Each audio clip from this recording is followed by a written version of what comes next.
जय हिंद दोस्तों, 8वें वेतन आयोग पर फाइनेंशियल एक्सप्रेस की रिपोर्ट है कि 2027 तक ये मामला खिंचेगा। जैसे कि वित्त मंत्री के स्टेटमेंट से लग रहा है, कांग्रेस पार्टी को नसीहत देती हुई उन्होंने कहा है, आपने सितंबर 2008 यानी आप 2006 पूरा खा गए थे, 2007 खा गए थे, 2008 में मार्च में आपकी घोषणा होते होते सितंबर में जाकर के आपने इंप्लीमेंट किया था। तो आपने लगभग 2.5 साल लिए थे।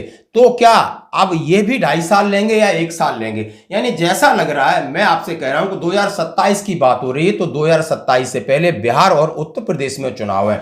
ये सरकार कहीं ना कहीं बहुत बड़ा अपना सर्वे करती है और आपको फायदा देने से पहले अपना फायदा देखती है। इसलिए फाइनेंशियल एक्सप्रेस की रिपोर्ट क्या कह रही है? सबसे पहले तो आपको यह आश्वस्त हो जाना चाहिए कि पिछले 3 दिन जो चल रही थी कहानी कि पुराने पेंशनर्स को 8वें वेतन आयोग का लाभ नहीं मिलेगा, तो ये सिरे से खारिज है। आप पुराने पेंशनर हैं, आपको पूरा 8वें वेतन आयोग का लाभ मिलेगा।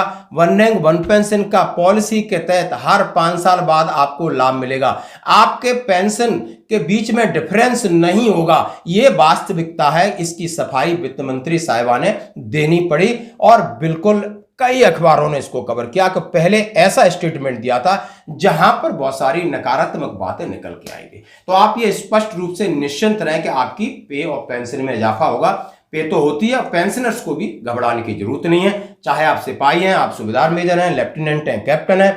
आपने देखा होगा कि 1 जनवरी 2026 से लगभग डीए आपका 60% और डीए के हिसाब से फिटमेंट फैक्टर यानी कितने परसेंट बढ़ोतरी होगी। अब डीए कम है तो उसके हिसाब से आप समझ सकते हो, जैसा कि कयास लगा जा रहे हैं 1.92 और 2.57 के बीच रहेगा, जैसा कि बोर्ड पे आप फिर एक बार देख सकते हो। अब आइए कि फाइनेंशियल एक्सप्रेस कह क्या रहा है, आखिर क्यों कह रहा है कि 2027 तक देरी हो सकती है, क्या लॉजिक लेके आए। उन्होंने कहा, सूत्रों के अनुसार आयोग का कार्यकाल आधिकारिक तौर पर जनवरी 2026 से शुरू होगा, लेकिन संशोधित वेतन और पेंशन में बदलाव 2027 की शुरुआत से पहले लागू नहीं हो सकता। हालांकि उन्होंने कहा है कि जब भी नया वेतनमान लागू होगा, कर्मचारी और पेंशन भोगियों को 1 से 1.5 साल का एरियर मिलेगा। ये उन्होंने आश्वस्त किया कि कभी भी घोषणा हो, लेकिन पिछला इफेक्टिव वो 1 जनवरी 2026 होगा, उसका एरियर मिलेगा।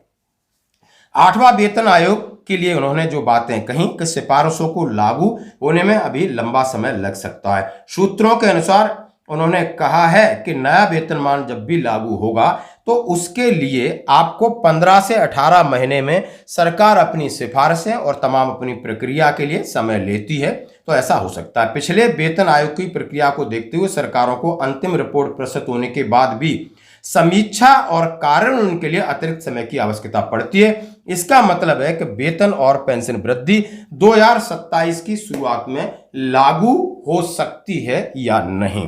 उन्होंने कहा, अभी तक क्या हुआ है, जैसे कि उन्होंने घोषणा के बारे में बताया, अभी तक उन्होंने कहा सरकार की संदर्भ की शर्तों यानी टर्म्स ऑफ रेफरेंस की मंजूरी कब तक होगी। इसी बीच खबरों के मुताबिक केंद्रीय मंत्रिमंडल अगले महीने 8वें वेतन आयोग के संदर्भ की शर्तों यानी टर्म्स ऑफ रेफरेंस को मंजूरी दे सकती है। सरकार आयोग के गठन की अंतिम प्रक्रिया में है।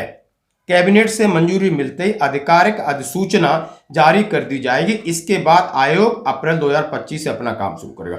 यानी इसका गजट नोटिफिकेशन निकलता है प्रॉपर, उसमें आपका अध्यक्ष कौन होगा, सदस्य कौन होंगे और टर्म्स ऑफ रेफरेंस क्या होगा, यानी कौन होगा और किस हिसाब से काम करेगा, क्राइटेरिया जिसको टर्म्स ऑफ रेफरेंस वो उनको दे दिया जाएगा। उसके बाद ये आयोग, इसी को बोलेंगे आयोग बन गया। अब आयोग अपने टर्म्स ऑफ रेफरेंस के हिसाब से काम करेगा।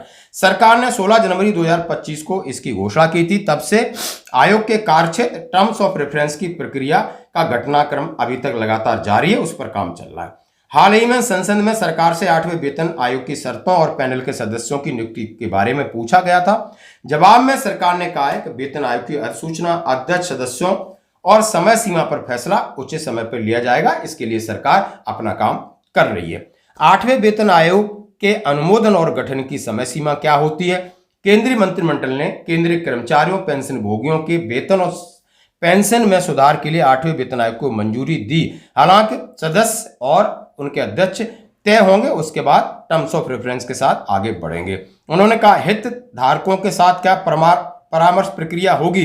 उन्होंने कहा, बिल्कुल। कार्मिक प्रशिक्षण विभाग 8वें वेतन आयोग की शर्तों को अंतिम रूप देने से पहले राष्ट्रीय परिषद JCM के कर्मचारी पक्ष से सुझाव मांगे थे और उनके साथ जितने भी हितधारक हैं उनके साथ उन्होंने रिटर्न में मांगा है और लगातार उनके साथ बैठक होगी, समीक्षा की जाएगी और उसके बाद ही आयोग अपनी सिफारिशें सरकार के सामने पेश करेगा। तो दोस्तों, ये फाइनेंशियल एक्सप्रेस की 8वें वेतन आयोग को लेकर के साफ सुथरी कि अभी तक कहां हम पहुंचे, ये आज की रिपोर्ट है। धन्यवाद।